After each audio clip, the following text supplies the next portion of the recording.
Hello friends, welcome to my channel. In previous lecture, as you have seen about Ohm's law, how can we derive Ohm's law? I is equals to V by R, where I is proportional to V. So in today's lecture, we will focus on equivalent resistance. Basically, we are dealing with resistance. Okay? What is resistance? And how can we find equivalent resistance from the several connections in which we will talk about series connection, parallel connection, and star and delta connection. Okay, so let's start. Equivalent resistance हमें find करना होता है किसी भी circuit में. Circuit हमें किसी भी टाइप से दे सकता है. फॉर एग्जांपल यदि हम कोई सर्किट बनाते हैं, किसी भी तरीके का सर्किट हो, like this,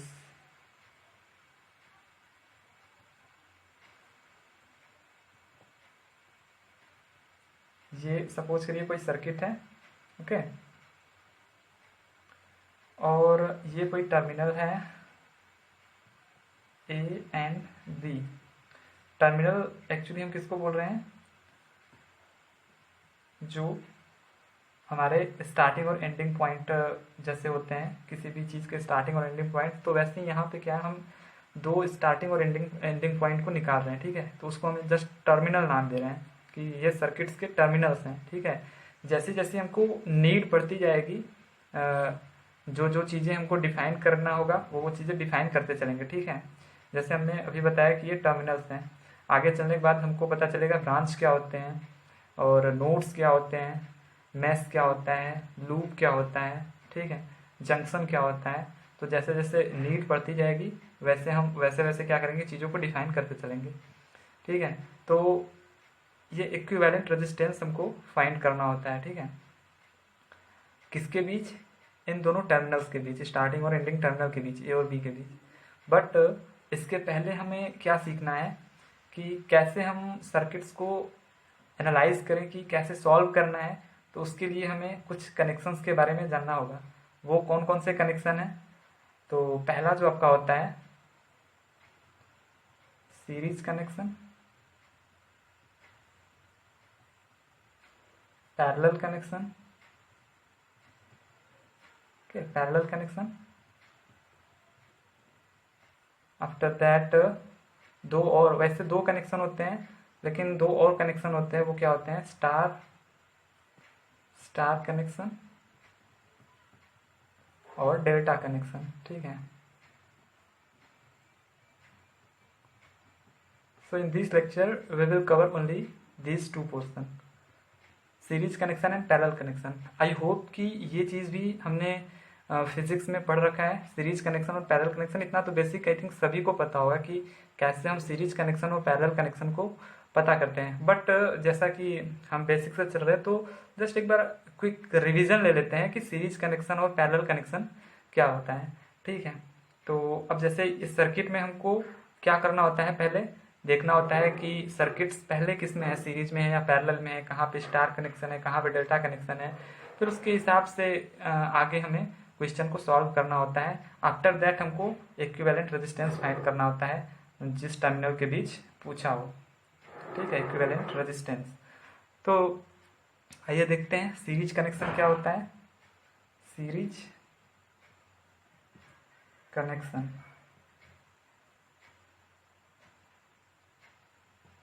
तो सीरीज कनेक्शन में यदि हम बात करें तो कोई भी दो ब्रांच यदि ले लेते हैं. ठीक है, दो ब्रांच सेलेक्ट करते हैं. ब्रांच क्या होता है? जैसे सिंपली पेड़ पौधों के ब्रांच होते हैं, वैसे ही सर्किट है, सर्किट के भी ब्रांच हैं कुछ. ब्रांच का मतलब होता है कि कोई भी एलिमेंट यदि सर्किट में कनेक्टेड हो कहीं पे भी, जैसे यहाँ से लेकर के यहाँ तक एक एलिमेंट रेजिस्टेंस यहाँ पे कनेक्टेड है. ठीक है, ये पॉइंट मान लेते हैं सी, ये पॉइंट मान लेते हैं डी. तो सी और डी क्या है? ब्रांच है, और इनके बीच में एक एलिमेंट लगा हुआ है रेजिस्टेंस. अच्छा, ये जो नेटवर्क है इसमें क्या क्या हो सकते थे, जैसे रजिस्टर, कैपेसिटर, इंडक्टर. तो यहाँ पे केवल हम रजिस्टिव सर्किट पे भी फोकस कर रहे हैं, रजिस्टिव सर्किट के लिए पढ़ रहे हैं. ठीक है, तो यहाँ पे ये क्या हो गया? एक ब्रांच हो गया. ऐसे ही ये जितने भी आपको एलिमेंट्स दिख रहे हैं, हर एक पॉइंट के बीच वो क्या है, ब्रांच है। अब ये जो पॉइंट्स दिख रहे हैं वो क्या है, जो पॉइंट्स दिख रहे हैं, ये जो पॉइंट्स दिख रहे हैं इनको हम सिंपली क्या बोलते हैं, नोड। ठीक है, नोड किसको बोलते हैं,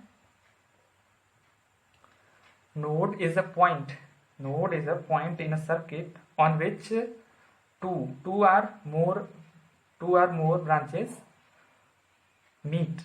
ओके, जैसे कि यहाँ पे ये नोड है, इससे देखिए 1 2 3 ब्रांच मीट हुई है। ठीक है, और हम कह सकते हैं ये भी नोड है, इससे 2 ब्रांच मीट हुई हैं, ये भी नोड है, ये भी नोड है, ये भी नोड है, ये भी नोड है। ठीक है, अच्छा नोड का मतलब ये नहीं होता कि केवल ये पॉइंट ही है। ठीक है, नोड में consist entire section of the circuit, जैसे कि ये है not a single point, entire section of the circuit. जैसे ये नोड है तो जहाँ तक रेजिस्टेंस का इफेक्ट ना हो, यहाँ से लेके यहाँ तक मान लीजिए अगर रेजिस्टेंस का इफेक्ट नहीं है तो ये सारे क्या है, सेम नोड है। जैसे इसको हम ई नाम दे दें तो ये भी नोड है, ये भी नोड है, यहाँ तक पूरा टोटल नोड है। जैसे ये डी नोड है, डी हम इसको नाम दे रहे हैं, लेकिन डी और बी क्या है, दोनों सेम नोड हैं। ये पूरा इतना टोटल जो है ये सेम नोड है। इसको भी हम आगे थोड़ा डिस्कस करेंगे अच्छे से कि नोड को कैसे डिफाइन कर रहे हैं। ठीक है, बेसिकली ये क्या है, सेम नोड है। नोड सेम होने का क्या मतलब है कि यहाँ पे जो वोल्टेज लेवल इनका है वो सेम है हर जगह पे, यहाँ पे भी, यहाँ पे भी, यहाँ पे भी, और वोल्टेज लेवल सेम है। दिस मीन्स कि जो रेजिस्टेंस है यहाँ का ये 0 है। जैसे कि आइडियल वायर है, आइडियल वायर का रेजिस्टेंस क्या होता है, 0 होता है। तो आइडियल वायर जहाँ भी आपको दिखे वो सारे के सारे एक ही नोड का काम करते हैं, और सब पे वहाँ पे हर एक पॉइंट पे वोल्टेज क्या होता है, सेम होता है। ठीक है, तो जल्दी से हम देख लेते हैं सीरीज और पैरेलल कनेक्शन। जस्ट एक फॉर्मेलिटी है कि सीरीज कनेक्शन पैरेलल कनेक्शन क्या होते हैं। तो सीरीज कनेक्शन में क्या होता है, 2 ब्रांच यदि हम ले लेते हैं, 2 ब्रांच, तो सपोज कर लेते हैं कि ये इसका स्टार्टिंग टर्मिनल और ये एंडिंग टर्मिनल, और ये इसका स्टार्टिंग और ये एंडिंग टर्मिनल। ठीक है, स्टार्टिंग एंडिंग और एंडिंग टर्मिनल। तो आपको क्या करना होगा, सर्किट में ढूंढना है आपको कोई एक स्टार्टिंग टर्मिनल मान के और एंड टर्मिनल मान के, स्टार्टिंग और एंड टर्मिनल मान के देखना है कि पहले ये मान लेते हैं ये पहला ब्रांच और ये दूसरा ब्रांच, तो पहले ब्रांच का एंड टर्मिनल अगर दूसरे ब्रांच के स्टार्टिंग टर्मिनल के साथ कनेक्टेड है, ठीक है, तो हम क्या कह सकते हैं कि वो दोनों ब्रांच आपस में क्या है, सीरीज में कनेक्टेड है। ठीक है, फॉर एग्जाम्पल जैसे मान लीजिए ये ब्रांच आपकी एक्स ब्रांच है और ये ब्रांच क्या है, वाई ब्रांच।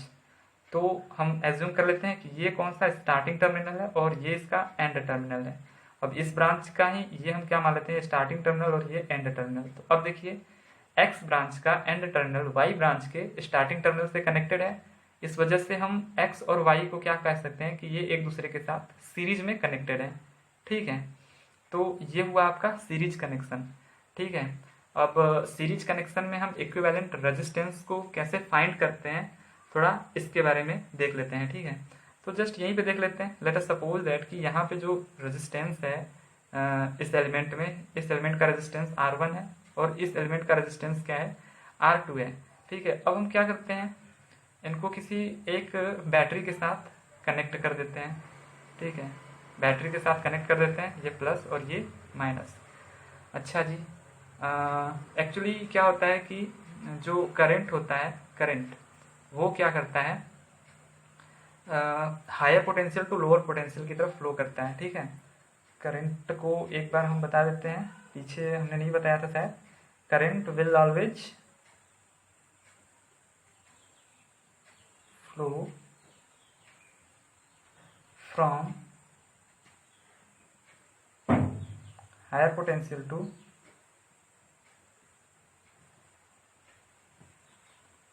Lower potential.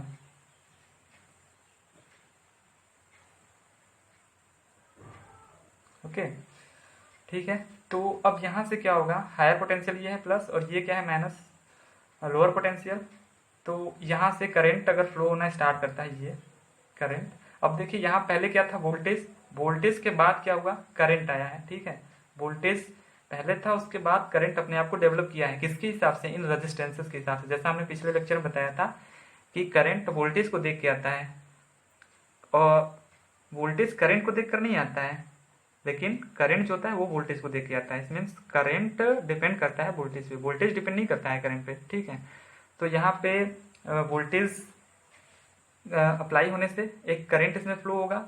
अब करंट ये जो फ्लो हो रहा है वो R1 के थ्रू जाएगा, ठीक है। अब ये R1 के थ्रू जा रहा है, अब इसको आगे कोई रास्ता नहीं दिख रहा है, केवल एक सीधा रास्ता दिख रहा है जो कि जाते जाते लोअर पोटेंशियल तक आ जा रहा है, ठीक है। तो यही करंट क्या हो रहा है, आगे भी जा रहा है, आगे भी जा रहा है, ठीक है। अच्छा जी, अब ये यहाँ पे देखते हैं, अगर यहाँ पे हमको करंट पता चल चुका है कि I करंट है, ठीक है। तो इस R1 के अकॉर्डिंग यदि हम फाइंड करना चाहें कितना वोल्टेज है तो कितना वोल्टेज होगा, तो अगेन हम ओम्स लॉ वाला फार्मूला अप्लाई कर देते हैं कि वोल्टेज चाहिए हमको V is equals to I into R. ये लिख जरूर सकते हैं हम, ऐसा नहीं है कि फार्मूला, तो फार्मूले को तो हम लिख ही सकते हैं, ऐसा नहीं है कि I is equals to V by R होता है तो बस ऐसे लिख के छोड़ दिया। V is equals to I R तो हो ही सकता है, हाँ V प्रोपोर्शनल टू आई नहीं होता है, ठीक है। अब V is equals to I R से यहाँ पे करंट जब इसमें फ्लो कर रही है तो इसके क्रॉस जो वोल्टेज बनेगा वो देखिए, higher potential to lower potential current flow करती है, तो ये हायर पोटेंशियल हो गया, ये लोअर पोटेंशियल हो गया, ठीक है। तो अब V is equals to I R, ठीक है। तो आई यहाँ पे हमको पता है, आर पता है, रेजिस्टेंस पता है, R1 है रेजिस्टेंस, तो यहाँ पे वोल्टेज कितना हो जाएगा IR1।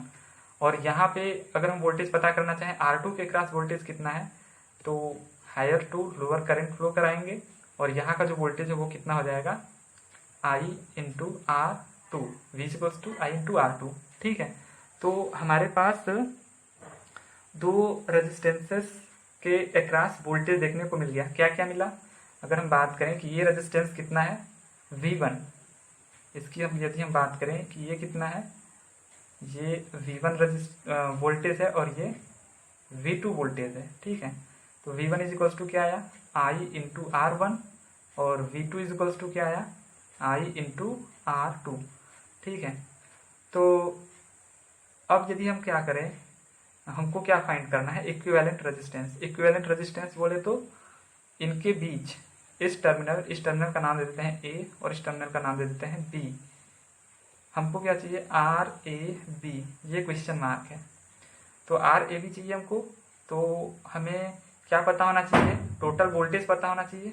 RAB के लिए हमको क्या पता होना चाहिए, टोटल वोल्टेज पता होना चाहिए, टोटल वोल्टेज और टोटल करंट, ठीक है। तो टोटल वोल्टेज कितना है V1 प्लस V2, क्योंकि this V1 and this V2 यही टोटल वोल्टेज होगा। ये जो V है इन्हीं V1 और V2 के हेल्प से तो बना है, V1 और V2। तो टोटल वोल्टेज क्या हो गया हमारा टोटल वोल्टेज हमारा क्या हो गया V1 प्लस V2। अब ये किसके इक्वल हो गया, V1 is equals to IR1 plus IR2, ठीक है। अब I यदि हम कॉमन ले लेते हैं तो R1 प्लस R2, ठीक है, ये आ गया। और V1 प्लस V2 यदि हम बात करें तो किसके इक्वल है, इस टोटल V के इक्वल है, ठीक है। तो ये यहाँ से क्या हो गया V is equals to IR1 plus R2। अब हम यहाँ पे क्या लिख सकते हैं कि V इज इक्वल्स टू, अगर दोनों साइड यहाँ पे हम क्या करें, यहाँ पे दोनों साइड यदि हम क्या करें, let us suppose that equation 1 है, तो इक्वेशन 1 में यदि हम दोनों साइड I से डिवाइड कर दें तो V अपन I इज इक्वल्स टू क्या हो जाएगा R1 प्लस R2, ठीक है। अब V अपन I को हम क्या लिख सकते हैं R, तो R is equals to R1 plus R2। अब ये R किसके बीच का है, V अपन I, ये टोटल V है और इसमें करंट कितना फ्लो हो रहा है, इन A और B के क्रॉस का टोटल वोल्टेज कितना है V, और इसमें जो करंट फ्लो हो रहा है वो क्या हो रहा है I। तो ये जो इक्विवेलेंट रेजिस्टेंस आया वो किसके बीच का आया, A और B के बीच का, तो यही हो गया RAB is equals to R1 plus R2। तो ये क्या हुआ, सीरीज कनेक्शन के लिए हमने एक जस्ट फार्मूला टाइप का डिराइव किया कि जब भी सीरीज रेजिस्टेंस आएगा तो हम कैसे सॉल्व करेंगे। तो जब भी सीरीज रेजिस्टेंस आएगा 1 बाई 1 हम क्या कर देंगे, उनको ऐड कर देंगे, ठीक है। तो अगला अब जस्ट हम क्या करेंगे, आई थिंक सबको पता था, बट जस्ट एक हमने क्विक रिवीजन लिया कि क्या होता था। अब हम जल्दी से क्या कर लेते हैं, पैरेलल कनेक्शन को भी देख लेते हैं कि वो क्या होता है, ठीक है। तो पैरेलल कनेक्शन की यदि हम बात करें तो उनको कैसे हम बताएंगे। लेट अस सपोज दैट ये टर्मिनल ए है और दो ब्रांच अगेन हमने लिए और उनको कुछ इस तरीके से कनेक्ट कर दिए, ठीक है। ये ब्रांच 1 है और ये ब्रांच 2 है, ठीक है।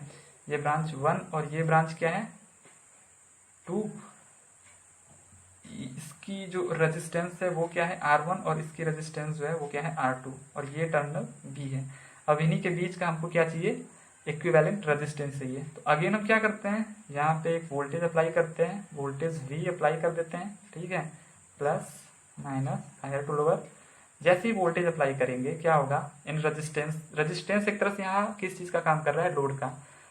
ध्यान रहे रेजिस्टेंस लोड का काम कर रहा है, रेजिस्टेंस का मतलब लोड नहीं होता है, ठीक है, कि नहीं हम मान के बैठ जाए कि रेजिस्टेंस का मतलब ही लोड होता है। लोड वर्ड जब भी आए तो आप समझ लेना कि करंट मीन्स लोड के लगते ही कंफर्म है करंट फ्लो होगा ही होगा, ठीक है। तो जब भी आपको लोड कहीं दिखे तो इज इक्वल्स टू मान लिया करो कि क्या है वो करंट है, ये गांठ बांध के रख लो, ठीक है। तो जैसे हमने देखा कि ये लोड का काम कर रही है तो जरूर है कि यहाँ से करंट फ्लो होगी। अब वो करंट फ्लो हो रही है उसको सपोज कर ले रहे हैं आई है, ठीक है। अब आगे क्या होगा कि ये करंट यहाँ पे आई जैसे ही, तो इसको अब दो रास्ते दिख रहे हैं, दो रास्ते, या तो ये ब्रांच 1 में जा सकती है या फिर ब्रांच 2 में। तो यहाँ पे ये क्या होगी, डिवाइड होगी। वो कैसे डिवाइड होगी वो डिपेंड करेगा R1 और R2 की वैल्यू कितनी है। बट यहाँ हम सपोज कर रहे हैं कि ये दोनों में डिवाइड हो रही है करंट, ठीक है। तो इधर से सपोज कर रहे हैं कुछ I1 करंट जा रही है और यहाँ से सपोज कर रहे हैं कुछ I2 करंट जा रही है। हमें नहीं पता है कि उसकी वैल्यू कितनी है, बट हमने मान लिया कि हाँ इन्हीं डायरेक्शन में जा रही है करंट, इसमें I1 जा रही है और इसमें I2 जा रही है, ठीक है। अब सोचिए कि जब ये करंट दोनों जा रही है यहाँ से, तो जैसे यहाँ पे अगेन मीट करेंगी तो क्या होगी, पीछे तो जाएंगी नहीं, आगे ही जाएंगी, आगे रास्ता दिख रहा है, नहीं तो लोअर पोटेंशियल तक का सफर तय करना है। तो ये आगे अगेन एडअप होके जो सेम करंट यहाँ से जा रही थी वही सेम करंट यहाँ से आ जाएगी। देखिए अब किसी सर्किट से करंट एंटर करी, बाहर निकली, तो सेम करंट बाहर भी निकली, जितना एंटर करी उतना ही बाहर निकली, ठीक है। अभी पढ़ेंगे आगे कि क्या ये कहना चाहते हैं। तो अब हमको क्या करना है, हमको दिख रहा है I1 दिख रहा है, R1 दिख रहा है, ठीक है। हमको इनके बीच का वोल्टेज भी पता है, कैसे, ये वोल्टेज जो अप्लाई हमने किया है वो देखिए हमने बताया था कि ये नोड है, एक नोड है। अब ये नोड जो है जहाँ तक आपको सिंपल एक आइडियल वायर दिख रहा है जिनका रेजिस्टेंस 0 है वो सब नोड है। तो ये सारे के सारे नोड हैं। अब ये हायर पोटेंशियल, अच्छा हायर पोटेंशियल लोअर पोटेंशियल हम लिख के यहाँ V क्यों लिख दे रहे हैं, क्योंकि यहाँ पे जो हायर पोटेंशियल वो क्या है, V is equals to V है, मान लीजिए वोल्टेज, ये जो वोल्टेज है वो क्या है V, ठीक है। ये मान लेते हैं हम क्या है वोल्टेज, वोल्टेज है, और ये क्या है लोअर पोटेंशियल, ठीक है। लोअर पोटेंशियल क्या है यहाँ पे 0 या फिर कुछ ग्राउंड वगैरह जैसे होता है, ठीक है, मान लीजिए ग्राउंड ही है। तो इनके बीच का जो वोल्टेज है क्या होता है, वोल्टेज होता है potential difference between two nodes, ठीक है। ये दो नोड्स हो गए, इनके बीच का जो पोटेंशियल डिफरेंस है, कितना पोटेंशियल यहाँ पे है, यहाँ पे पोटेंशियल V है, V, ठीक है। और यहाँ पे कितना, एक्चुअली ये पोटेंशियल है नॉट वोल्टेज, अभी वोल्टेज बनेगा, ये पोटेंशियल है V और ये यहाँ पे कितना पोटेंशियल है 0। तो पोटेंशियल डिफरेंस दोनों के बीच का कितना है V minus 0 is equals to V। इस वजह से हम कह रहे हैं कि ये क्या है वोल्टेज V। अब ये जो वोल्टेज यहाँ पे V हमने अप्लाई किया उसकी वजह से करंट फ्लो हुई क्योंकि लोड लगा हुआ था। अब करंट डिवाइड हो चुकी है दो पार्ट में, I1 और I2। अब हम सिंपली क्या फाइंड कर लेंगे कि I1 इज इक्वल्स टू, हमको क्या दिख रहा है, ये जो वोल्टेज है ये दोनों नोड के ही बीच है, इस नोड के और इस नोड के, तो इस पे भी सेम वोल्टेज यहीं अप्लाई हो रहा है V देखा जाए तो, और इस पे भी यही वोल्टेज अप्लाई हो रहा है V। तो I1 इज इक्वल्स टू क्या निकल के आया यहाँ से, I1 is equals to V by R, ठीक है, V बाई R1। अच्छा जी, और I2 इज इक्वल्स टू क्या निकल के आया, V बाई R2। दो करंट थे अलग अलग, हमने उनको फाइंड कर लिया। अब यदि हम बात करें कि टोटल जो करंट है I, टोटल करंट क्या है I, टोटल करंट हमारे पास क्या है I। अब ये I क्या है, I is equals to I1 plus I2, इन्हीं दोनों से तो मिलके बना है ये I, मीन्स इन्हीं दोनों का तो ये रूप है I1 प्लस I2, यहाँ पे ऐड होके यहाँ पे I फिर से हो जा रही है, तो I1 प्लस I2 अब प्लस I2 को हम क्या लिख सकते हैं, अब I1 की जगह पे क्या लिख सकते हैं, V/R1 from equation 1 and 2 plus I2 की जगह पे V/R2। तो ये क्या हो गया, V1/R1 plus 1/R2, 1/R1 plus 1/R2। ठीक है, तो यहाँ से क्या हो गया, दोनों साइड हम क्या करते हैं, v से डिवाइड कर देते हैं, तो I/V is equals to 1/R1 plus 1/R2। ठीक है, तो देखिए I/V को हम क्या लिख सकते हैं, V/I is equals to R, तो I/V just equals to 1/R।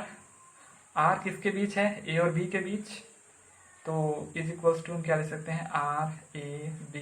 This is the derivation of parallel circuit. Okay, so हमारे जस्ट बताने का कुछ और मकसद था कि हम जस्ट इसे क्विक रिवीजन भी ले लें और कैसे आया था एक बार थोड़ा सा माइंड में रख लें कि क्या होता है लोड, कैसे हम इसको फाइंड करते हैं। ठीक है, बट आई थिंक ये सबको पता था, तो कोई बात नहीं है। हमने क्या देखा अभी, जस्ट सीरीज और पैरेलल कनेक्शन के बारे में देखा कि कैसे हम सीरीज कनेक्शन पैरेलल कनेक्शन को समझेंगे, कहीं भी आ जाएगा। तो बस आपको जल्दी पहचानना है कि कौन सीरीज में है और कौन कौन पैरेलल में है। तो कुछ जैसे होते हैं जो स्टार्टिंग कर रहे होंगे अभी इंजीनियरिंग का, तो उनको थोड़ी बहुत प्रॉब्लम हो जाती है कभी कभी कि ये सीरीज में है या फिर पैरेलल में है। तो हम यहाँ से थोड़ा सीख सकते हैं कि ये पैरेलल में है या फिर सीरीज में है। ठीक है, अब जस्ट हम आगे क्या करेंगे, थोड़ा कुछ इस पे न्यूमेरिकल पोर्शन अटेम्प्ट करेंगे, बिकॉज न्यूमेरिकल पोर्शन से हमारे क्या होंगे, कॉन्सेप्ट थोड़े जुल्ड अप होंगे। ठीक है, तो जस्ट यहीं पे एंड करते हैं। नेक्स्ट लेक्चर में हम क्या करेंगे, कुछ न्यूमेरिकल पोर्शंस को सॉल्व करेंगे। ठीक है, okay, I hope this lecture will be clear to you. Okay, thank you.